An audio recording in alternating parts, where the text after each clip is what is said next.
សុំមើលអាជ្ញាប័ណ្ណរបស់ពួកគាត់ជជែកមួយពួកគាត់ឲ្យបានត្រឹមត្រូវហានិភ័យនៅកន្លែងហ្នឹងបាទអាកន្លែងរឿងកង្វល់រឿងលុយហ្នឹងកាត់បន្ថយបាន30ទៅ40%ហើយរឿងមួយទៀតនៅពេលដែលដាក់ប្រាក់សូមកុំបាញ់បាទលុយហ្នឹងមកក្រុមហ៊ុនបាទហើយសូមកុំបាញ់ទៅបុគ្គលពីព្រោះក្រុមហ៊ុនគ្មានសិទ្ធិទទួលប្រាក់តាមរយៈការផ្ទេរប្រាក់របៀបហ្នឹងទេចាបងអីដែលអតិជនយើងឆ្ងល់ណាដូចអាចនាំមកកាន់បងបានចាបងជាទូទៅភ្ញៀវគាត់ជួយដូរទៅលើមាសហើយឥឡូវនេះគាត់កក់ទៅលើតម្លៃឈប់ហើយគាត់កង្វល់មួយតាក់ទងជាមួយសុខភាពចាសុខភាពចាសុខភាពអីគេទៅជាពិសេសដកដាក់សាច់ប្រាក់ហ្នឹងបងគាត់ឲ្យយើងលំអិតតាក់ទងជាមួយការដកដាក់សាច់ប្រាក់ជូនគាត់ណាបងជាមួយនឹងការជួញដូរតម្លៃហាងឆេមាសតាមប្រព័ន្ធធនាគារដូចពួកយើងការពិតទៅមានអីពិបាកបងប្អូនជាអតិថិជនបងប្អូនគ្រាន់តែរើសឈ្មោះជើងសារមួយដែលមានអាជ្ញាប័ណ្ណត្រឹមត្រូវបាទដែលមានអាជ្ញាប័ណ្ណត្រឹមត្រូវមានសុពលភាពបាទពីនាយកដ្ឋានមូលបត្រកម្ពុជាអញ្ចឹងមួយនៅក្នុងចំណោមឈ្មោះជើងសារដទៃទៀតគឺក្រុមហ៊ុនមូលបត្រ P-Link របស់យើងហ្នឹងឯងបាទអញ្ចឹងពួកយើងមានអាជ្ញាប័ណ្ណត្រឹមត្រូវ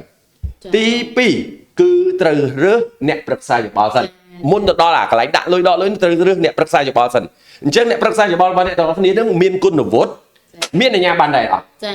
រវាងខ្ញុំរវាងលីកាដែលជាក្រុមការងារលីកាកំពុងតែនៅក្នុងដំណើរការដាក់ពាក្យស្នើសុំទទួលបានអាជ្ញាប័ណ្ណជាអ្នកប្រឹក្សាយោបល់អញ្ចឹងនៅក្នុងវិស័យនេះត្រូវតែមានជំនាញនិងវិជ្ជាជីវៈទាំងអស់កំណត់ចេញពីបាទអាជ្ញាធររបស់យើងគឺនាយកដ្ឋានមូលបត្រកម្ពុជាអញ្ចឹងពួកយើងមានគុណវុឌ្ឍិមានទាំងអាជ្ញាប័ណ្ណនៅក្នុងការជជែកនៅក្នុងការប្រឹក្សាយោបល់ក៏ដូចជាធ្វើការបើកគណនីជូនពួកគាត់ចាបងអញ្ចឹងរឿងកន្លែងហ្នឹងមួយទៀតសូមកុំភ្លេចណាបងប្អូនជួបជាមួយអ្នកដទៃទៀតដែលគាត់មិនទាន់មានអាជ្ញាប័ណ្ណ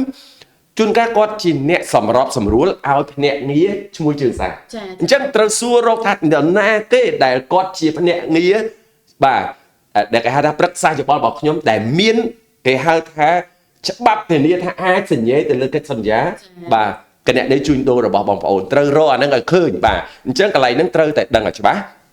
សុំមើលអាជ្ញាប័ណ្ណរបស់ពួកគាត់ជជែកមួយពួកគាត់ឲ្យបានត្រឹមត្រូវហានិភ័យនៅកន្លែងហ្នឹងបាទអាកន្លែងរឿងកង្វល់រឿងលុយហ្នឹងកាត់បន្ថយបាន30ទៅ40%ហើយរឿងមួយទៀតនៅពេលដែលដាក់ប្រាក់សូមកុំបាញ់បាទលុយហ្នឹងមកក្រុមហ៊ុនបាទហើយសូមកុំបាញ់ទៅបុគ្គលពីព្រោះក្រុមហ៊ុនគ្មានសិទ្ធិទទួលប្រាក់តាមរយៈការផ្ទេរប្រាក់របៀបហ្នឹងទេចាបងការដាក់ប្រាក់ដែលត្រឹមត្រូវគឺតាមប្រព័ន្ធធនាគារដូចបងប្អូនទាំងអស់គ្នាកំពុងតែបង់ទឹកបង់ភ្លើងអញ្ចឹង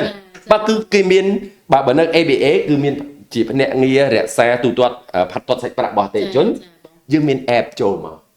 បាទហើយដោយសារយើងត្រូវបង្កើត mobile trading account មួយដើម្បីជាកន្លែងផ្ទុកសាច់ប្រាក់សុវត្ថិភាពរបស់អតិថិជននៅកន្លែងហ្នឹងអញ្ចឹងជាមួយនឹង P-Link និងក្រុមហ៊ុនឈ្មោះជើងសារដែលមានវិជ្ជាជីវៈគឺអត់មានបាញ់ប្រាក់ទៅបុគ្គលទេក៏អត់បាញ់ប្រាក់ទៅក្រុមហ៊ុនដែរគឺត្រូវតែឆ្លងប្រព័ន្ធរក្សាទូទាត់សាច់ប្រាក់ហ្នឹងទើបហានិភ័យដើមទុនគឺអត់កាត់ឡើងអញ្ចឹង50%នៃរឿងដែលកាត់ឡើងនៅក្នុងវិស័យរបស់យើងកាត់បន្ថយបាត់ហើយចាបងហើយអញ្ចឹងការរក្សាសាច់ប្រាក់ហ្នឹងគឺសំខាន់ហើយស្វែងយល់ឲ្យមែនតើបាទខ្លាចតែក្រុមហ៊ុនមួយចំនួនគាត់មានអាជ្ញាប័ណ្ណតែបុគ្គលខលខូចគាត់ឲ្យយើងជួញដូរក្រៅប្រព័ន្ធអាហ្នឹងគឺដោយសារការដាក់ប្រាក់យើងក្រៅប្រព័ន្ធចាបងហើយវាពាក់ព័ន្ធជាមួយនឹងការលាងសម្អាតសាច់ប្រាក់ដែលរដ្ឋាភិបាលយើងកំពុងតែទប់ស្កាត់អារឿង scam ហ្នឹងមែនតើបាទអាចរឿងនឹងខ្លាំងមែនតើណារឿងនេះមានទោសមានតន់ហើយឥឡូវនេះបើយើងនិយាយអំពីហានិភ័យទីផ្សារគឺពាក់ព័ន្ធជាមួយនឹងតម្លៃបាទពាក់ព័ន្ធនឹងតម្លៃអញ្ចឹងហានិភ័យ50%ទៀតជាមួយនឹងរឿងទីផ្សារគឺត្រូវតែមានជំនាញវិជ្ជាជីវៈអញ្ចឹង operator សូមដាក់ទៅតម្លៃសិនហើយចាំខ្ញុំអាន comment របស់គាត់បាទ